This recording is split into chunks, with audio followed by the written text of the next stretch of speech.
सारी चीजें यहाँ पर दिखाई गई हैं। हमारी पॉपुलेशन बूम करती जा रही है। कि जैसे चक्की होगी तो ये मंगल की यात्रा के लिए बनाया गया है। एमआरआई, ये एमआरआई कैसे होती है? साइंस सिटी झाझा से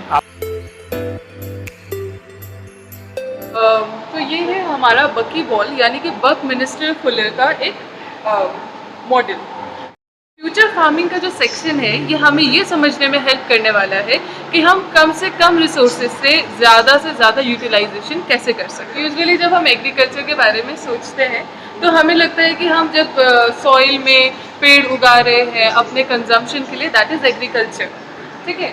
बट द थिंग इज़ कि जैसे लैंड हो गया, सॉइल हो गई, ये सारे हमारे लिमिटेड रिसोर्सेज हैं, लेकिन हमारी पॉपुलेशन बूम करती जा रही है तो उसकी वजह से जो पर कैपिटा लैंड अवेलेबिलिटी है वो कम होती जा रही है। जैसे कि इसके थ्रू हमने बताया कि पहले ज़्यादा बड़ी ज़मीन थी हमारे पास पर पर्सन अवेलेबल, अब कम है और ज़्यादा कम है। तो जिस हिसाब से हमारी पॉपुलेशन बढ़ रही है ऑल ओवर द वर्ल्ड, तो इट इज़ इम्पेरेटिव कि कुछ टाइम बाद हमारे पास बहुत कम रिसोर्सेज बचेंगे और बहुत ज़्यादा लोग होंगे। तो एक बहुत ही बेसिक सी चीज़ थी कि पहले बड़े बड़े घर हुआ करते थे, बंगलोज हुआ करते थे, फिर जब जगह कम पड़ी तो फ्लैट सिस्टम आया। इसी तरीके से अब तक हमारे खेत एकदम खुले खुले होते हैं, ज़मीनों में होते हैं।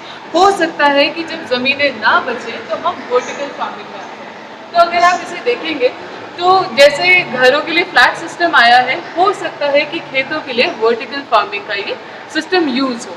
और ऐसा नहीं है कि आपको एक अलग से स्ट्रक्चर इसके लिए खड़ा करना पड़ेगा। आप अगर देखेंगे तो शहरों में बहुत सारी ऐसी बिल्डिंग्स हैं जो कि काम होते होते बीच में रुक गया, अबंडेंट बिल्डिंग्स है, हम उसको भी इस तरीके से कन्वर्ट कर सकते हैं। तो जब हम स्टार्टिंग में बात कर रहे थे तो हमें पता चला कि जो ट्रेडिशनल फार्मिंग है, ट्रेडिशनल एग्रीकल्चर है, उसमें हमें लगता है कि हमें सॉइल चाहिए, हमें सनलाइट चाहिए, हमें पानी चाहिए। बट अगर हम इस बात को समझें कि हमें सॉइल क्यों चाहिए, सॉइल एक कैरियर है, ठीक है, जिसके अंदर कुछ मिनरल्स हैं। हम उसमें पानी इरिगेशन से डालते हैं जिसको प्लांट्स रूट्स के थ्रू सक करते हैं उन मिनरल्स को। तो सॉइल का क्या काम है कि उसके अंदर मिनरल्स हैं और इरिगेशन क्यों हो रही है, ताकि उस मिनरल को पानी के थ्रू जो रूट्स हैं वो हमारे ऊपर ले सकें। तो अब यहाँ पे क्या होगा कि वर्टिकल फार्मिंग में वैसे तो हम सॉइलिंग भी कर सकते हैं, हम सॉइल भी कर सकते हैं, लेकिन सिर्फ सॉइल ही नहीं, हम हवा और पानी में भी उगा सकते हैं। That is a technology called aeroponics and hydroponics. उसमें हमें सिर्फ अपने जो मिनरल्स हैं उनको प्रोवाइड करना होगा। तो एक वो वहाँ पर हमारा एक एग्जाम्पल है हाइड्रोपोनिक्स।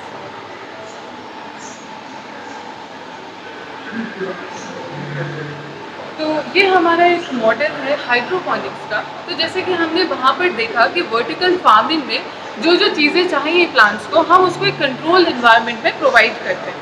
हमने पहले वहाँ पे समझा कि सॉइल का महत्व क्या है, कि वो मिनरल्स स्टोर करके रख रहा है जिसे पानी के माध्यम से पेड़ ऊपर ले रहा है। यहाँ पर हमने एक वाटर टैंक लिया है।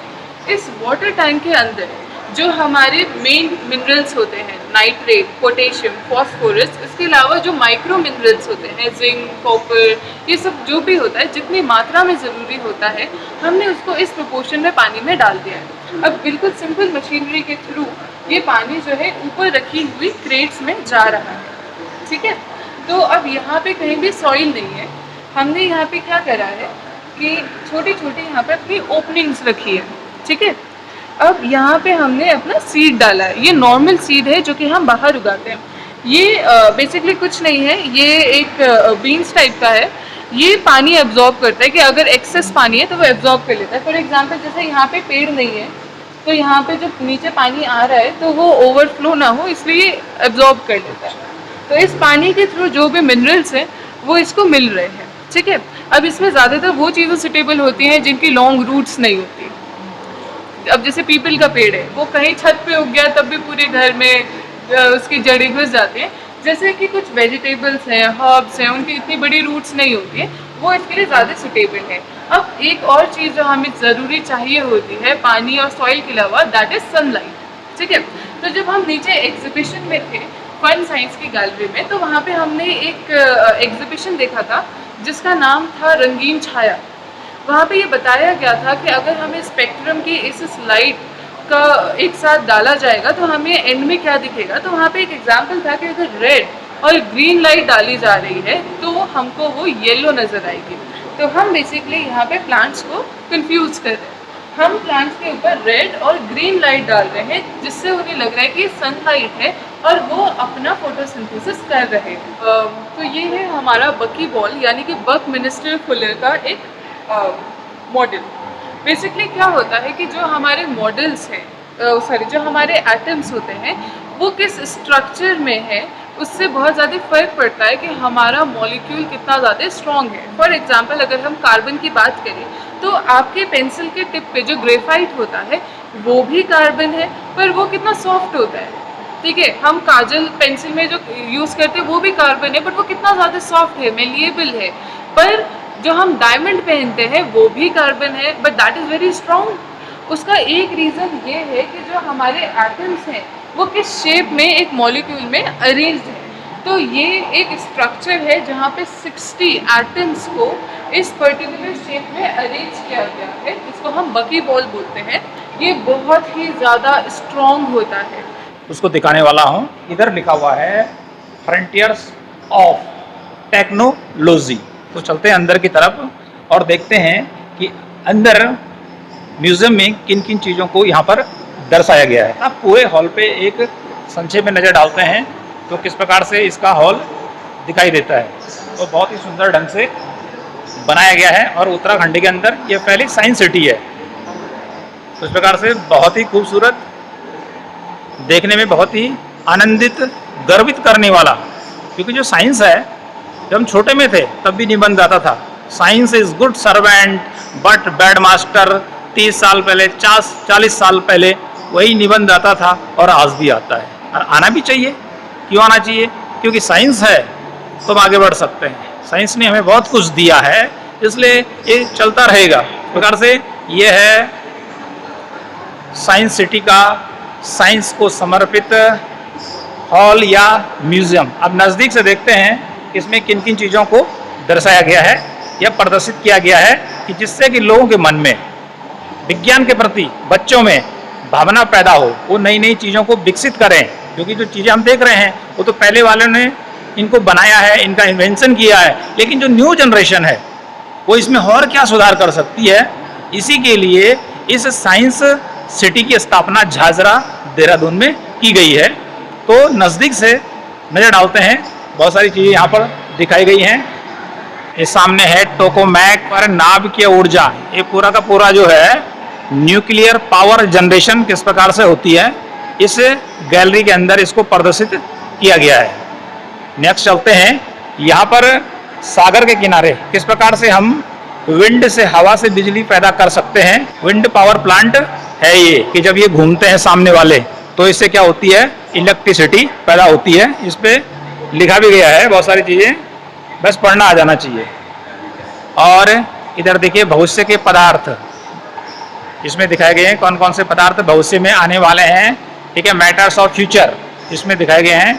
अब यहाँ पे देखिए स्मृति युक्त मिश्र धातु हैं, अर्थात जो शेप, मेमोरी, एलोई हैं उनको इसमें दिखाया गया है।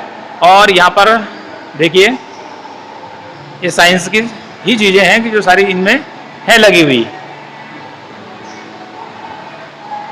और सामने यहाँ पे देखते हैं कि क्या बता रहा है ये, पता लगाने हेतु टच पैड का उपयोग करें।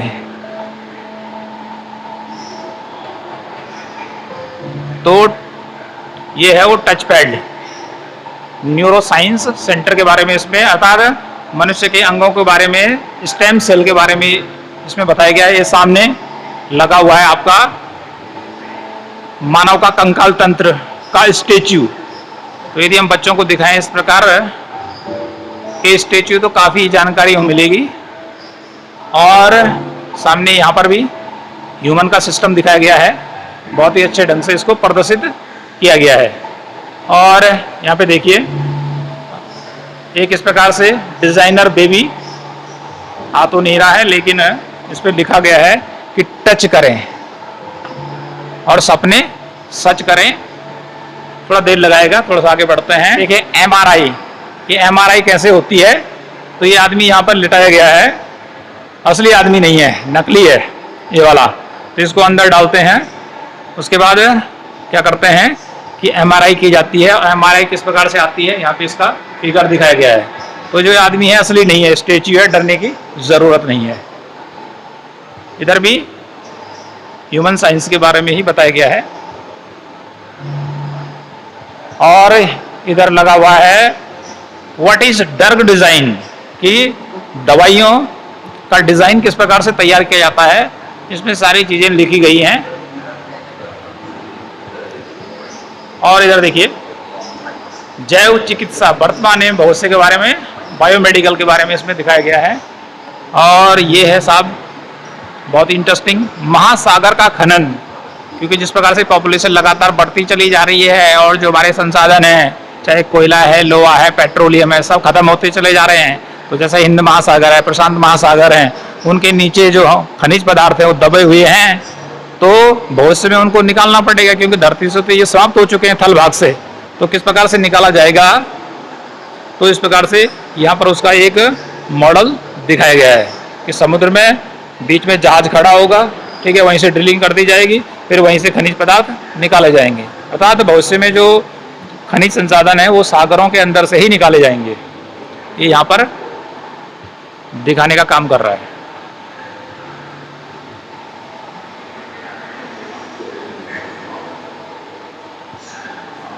और ये दिखा रहा है न्यूनतम शल्य चिकित्सा, सर्जरी के बारे में दिखा रहा है, मेडिकल साइंस कि किस प्रकार से सर्जरी करते हैं डॉक्टर लोग। हमने है ट्रांसपोर्टेशन के बारे में, कि जो ट्रांसपोर्ट, जिससे हम एक जगह से दूसरी जगह जाते हैं, इसमें जहाज दिखाया गया है, आपका ट्रेन दिखाई गई है, इसमें गाड़ियां दिखाई गई हैं और नई प्रकार की गाड़ियां भी दिखाई गई हैं।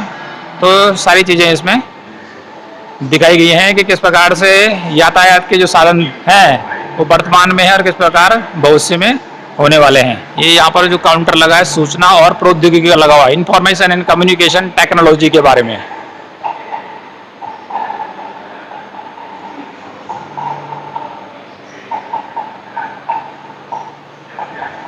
और इस प्रकार से देखिए आवासीय टेलीपोर्टेशन, कि मैं यहाँ पर जैसे यहाँ पे खड़ा हुआ हूँ तो वहाँ पीछे ताजमहल आ गया। इस प्रकार से देखिए आप पिक्चर चेंज हो रही है, तो ये अपने आप पिक्चर को चेंज करने का काम कर रहा है।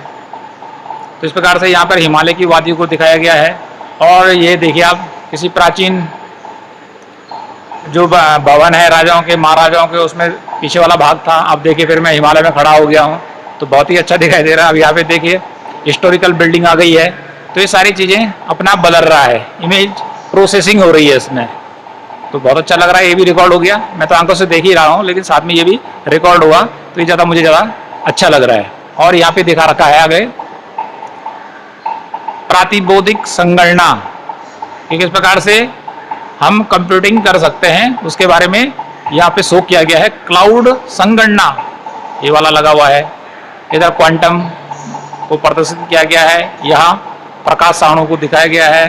धारणीय प्रौद्योगिकी, कृत्रिम बुद्धि, यहाँ पे देखे जो आर्टिफिशियल माइंड है वो किस प्रकार से हम डेवलप कर सकते हैं, रोबोट में होता है। यहाँ पर भी वर्चुअल रियलिटी लगा रखी है कि जैसे ही मैं खड़ा हुआ तो इस प्रकार से उसने मुझे दिखाना शुरू कर दिया। तो मैं जंप करता हूँ तो कैसे दिखाई देता है, ऐसा लग रहा है कि जैसे चक्की होगी, कि चक्की जैसे हम गेहूँ पीसते हैं तो ऊपर से क्या करते हैं, इसमें गेहूँ डालते हैं, तो इसी प्रकार से इसको बनाया गया है। और थोड़ा सा आगे भी देख लेते हैं संक्षेप में कि क्या क्या अंतरिक्ष में क्या क्या होने वाला है। ब्रह्मांड की यात्रा, भारतीय अंतरिक्ष अभियान, देखिए यहाँ पे तो सारी दुनिया ही हम घूमेंगे साइंस एंड टेक्नोलॉजी की। और इधर है मंगल की यात्रा, ओके ओके ओके। यहाँ पर एक कृत्रिम सैटेलाइट बनाया गया है, बहुत ही शानदार। ये आगे सोलर प्लेट लगी हुई है और ये है आपका सैटेलाइट जो कि आसमान में घूमने का काम करता है। तो ये मंगल की यात्रा के लिए बनाया गया है कि मंगल पे हमने क्या करना है, अपना सैटेलाइट भेजना है, जिससे कि मंगल की संरचना कैसी है, जैसे पृथ्वी में पहाड़ है, पानी है, ऐसी कोई जानकारी वहाँ नहीं है, तो इसलिए इसको यहाँ पर दिखाया गया है। और ही साथ ही यहाँ पे अंतरिक्ष स्पेस स्पाइन ऑप्स यहाँ पे दिखाए गए हैं। इधर है आगे देखिए अंतरिक्ष उपनिवेश एवं अंतरिक्ष पर्यटन के बारे में, अब लोग सब जगह घूम चुके हैं धरती में, अब आदमी चाहता है कि हम आकाश में जाएं घूमने के लिए। सुना भी होगा आपने, बहुत सारे जो लोग हैं करोड़ों रुपए लगाकर स्पेस में घूमने के लिए जा रहे हैं। तो भविष्य में जो अमीर हैं, अरबपति हैं, खरबपति हैं, धरती में तो हर जगह घूम चुके हैं, आनंद ले चुके हैं, लेकिन उनकी इच्छा और बड़ी है कि हम आकाश में भी घूमें। तो इस प्रकार से अंतरिक्ष होगा अगला पर्यटन स्थल। म्यूजियम काफ़ी लंबा चौड़ा है, काफ़ी लंबा चौड़ा म्यूजियम है, घूमने में बहुत अच्छा आनंद आ रहा है। और इस समय वैसे तो गर्मी है, लेकिन गर्मी का यहाँ पर आभास नहीं हो रहा है।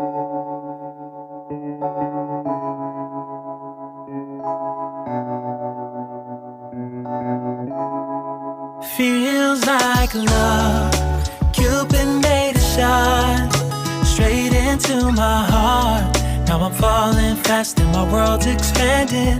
Feels like love, even though we're kinda nervous. Together we'll be strong. I don't know for sure, all I know. Didn't know what hit me when we started.